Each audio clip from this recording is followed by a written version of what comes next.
गृहोपयोगी साहित्याची खरेदी करताय तर आजच आपल्या टेकेट सुपर मार्टला भेट द्या. कडधान्य, डाळी, साबण, ब्रँडेड कपडे, शूज, सायकल, कॉस्मेटिक्स हे सर्व मिळण्याचं एकमेव ठिकाण म्हणजेच टेकेट सुपर मार्ट. 5,000चे भरपूर डिस्काउंट. कमीत कमी 4,999च्या खरेदीवर 5 किलोमीटर पर्यंत मोफत घरपोच सेवा. पत्ता पंचवटी चित्रमंदिर जवळ, 332 रोड.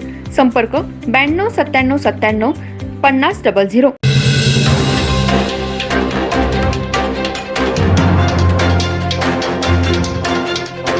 नमस्कार, मी तेजस्विनी मगदूम. एम मराठीमध्ये आपल्या सर्वांचं स्वागत आहे. पाहूया ठळक घडामोडी. इचलकरंजी शहरातील वंदे मातरम ग्राउंड समोर बेकायदेशीरपणे प्राण्यांचा दवाखाना चालवत असल्याची तक्रार महापालिकेकडे केली आहे. तिथेच असणारे निलेश लोटके व डॉक्टर किरण डिग्रजे यांच्या तक्रार का केली नाही या कारणावरून दोन्ही कुटुंबांमध्ये तुंबळ हाणामारी होऊन यामध्ये जानकी लोटके या गंभीर जखमी झाल्या. त्यांच्यावर सध्या इंदिरा गांधी रुग्णालयामध्ये उपचार सुरू आहेत, तर अधिक तपास गावभाग पोलीस करत आहेत. इचलकरंजी शहरातील मध्यवर्ती असणाऱ्या वंदे मातरम ग्राउंडच्या समोर बेकायदेशीरपणे प्राण्यांचा दवाखाना भर वस्तीमध्ये चालवला जातो. याची तक्रार तेथील काही रहिवाशांनी काही दिवसांपूर्वी महापालिकेकडे केली होती.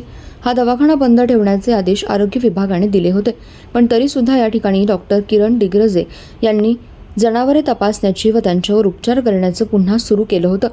याची तक्रार तिथेच असणारे निलेश लोटके व त्यांची पत्नी जानकी लोटके यांनी पुन्हा महापालिकेकडे केली.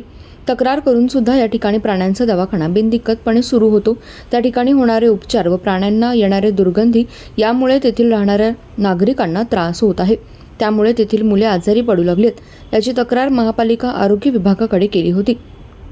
काल महापालिकेचे अधिकारी घटनास्थळी आले असता त्या ठिकाणी किरण डिग्रजे व त्यांचे कुटुंबीय निलेश लोटके, जानकी लोटके या दोन्ही कुटुंबामध्ये तुंबळ हाणामारी झाली.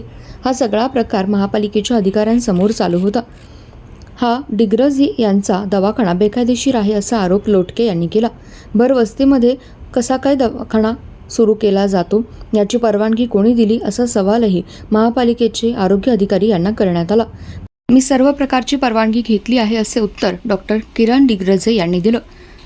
या दरम्यान मारामारी दरम्यान जानकी लोटके यांना जबर मारहाण झाल्यामुळे त्यांच्यावर सध्या इंदिरा गांधी रुग्णालयामध्ये उपचार सुरू आहेत. भागातील नागरिकांना या जनावरांच्या दवाखान्याचा मोठ्या प्रमाणात त्रास होत आहे. हा दवाखाना कायमस्वरूपी बंद करावा अशा मागणीचं निवेदन आयुक्त, उपायुक्त, जिल्हाधिकारी यांना देण्यात आलंय. जर येणाऱ्या काळात हा दवाखाना बंद नाही झाला तर लोटके परिवाराने आत्मदहनाचा इशारा दिलाय. या घटनेची नोंद गावभाग पोलीस ठाण्यामध्ये उशिरापर्यंत करण्याचं काम सुरू होतं. अधिक तपास पोलीस करत आहेत.